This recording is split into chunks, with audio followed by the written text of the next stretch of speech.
Hey guys, it's Dawn with Dawn Potter Photography. I wanted to create a quick video to show you how I edit using a digital backdrop. First of all, you want to make sure that whatever you're compositing together, the lighting matches up. Super important. If you see here on my digital drop, this is something that I've created. I did not purchase this. This is photographed with the light on the left-hand side. And you can see that I used a cream colored curly felt. This is the area down here that I'm going to be compositing the baby into.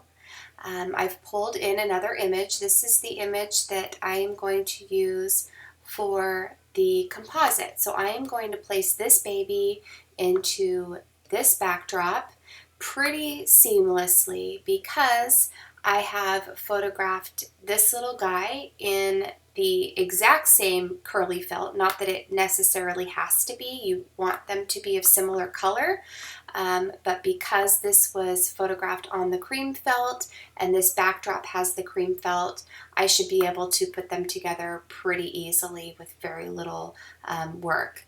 So this image of the baby has been edited and is ready to go. If I compare the lighting from this image to the lighting in the backdrop, I can see that the direction the light is coming from is the same. The shadows are on the same side, the light is on the same side, so that's good to go. The depth of field looks good. If I zoom into the image, I can see that the baby is sharp all the way around the edges, and the curly felt is also in focus, where on the digital backdrop I have a similar focus here as well. So that's super important too. You don't want the baby to be blurry and then to go into, or the edges of the baby to be blurry and then transition them into a curly felt that's in focus because it won't line up. So the way that you achieve that is to shoot at a depth of field that is a little bit deeper than what you would normally shoot for a newborn session. So I think this one was shot at f5. That's what Louisa recommends for her digital composites, and that's worked pretty well for me. So this was photographed at f5, as was the digital backdrop. Clicking back and forth, I can see that the curly felt in the digital drop is a little bit warmer. There's a little bit more yellow tone to it than there is in the image of the baby. So I am going to correct that before I bring the baby into the image, just to make sure that things match up even better. So how I would do that is I would come over to my adjustment layers here, and I would add a you can do it a couple of ways. You can add, well, there are probably more than a couple of ways, but I'm going to choose selective color. And in the neutrals color zone, I am going to just take out some of those yellows. I think that that's probably pretty good right about there. It made a global adjustment to the neutrals in the entire image. If you saw, I'm going to uncheck it and then check it again. And while that's really pretty, that's not really the look I'm going for. So I'm going to click on the white box for my selective color mask, and I'm going to hit Command I. That inverts the mask, so that makes it so that the only area of my image that adjustment is going to apply to is where I paint it onto my curly felt. So I'm going to take my brush, nice and large, and I am going to paint white over this curly felt. It's at 50% opacity, my brush, but it doesn't really matter. I just want to change the yellows in there a little bit. So if I go back over here and I take it off and then I put it back on, you can see that the yellows have been adjusted, and only so slightly, and only in the curly felt. Okay, so I'm going to leave that on, and then I'm going to combine the layers by hitting Shift Command E. You can merge the layers together. So I'm going to grab this image of this little baby, and first I'm going to rotate him just slightly so that his eyes are on the same focal plane. So if you hit C, you'll bring up your crop tool. You can come up here to the straighten button and just click from the outer corner of the eye to the other outer corner of the eye. And there you go. It's just super simple, and it makes it a little bit easier that you don't have to tweak him in post or in the digital background. So from here, I hit select all, Command C to copy. I click on my digital background and I hit Command V to paste him in there. I need to shrink him down. He's a little bit big. So I drop the opacity on the layer of the baby to about 45% or so. I hit Command T to transform the size.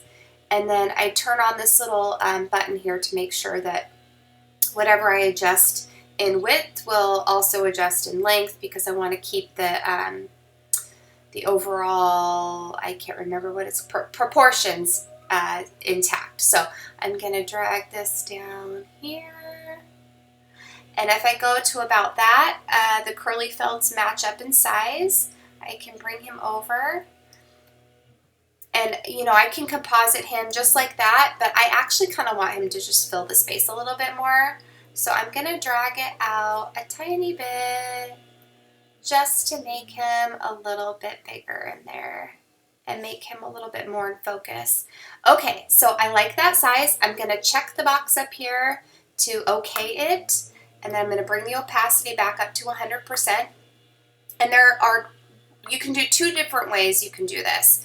Apply a layer mask, and then with a giant black brush, you can paint off all of the area that you don't want, or you can invert your mask like this, hit Command I, and then with a giant white brush, well, maybe not super giant, you can bring the baby back.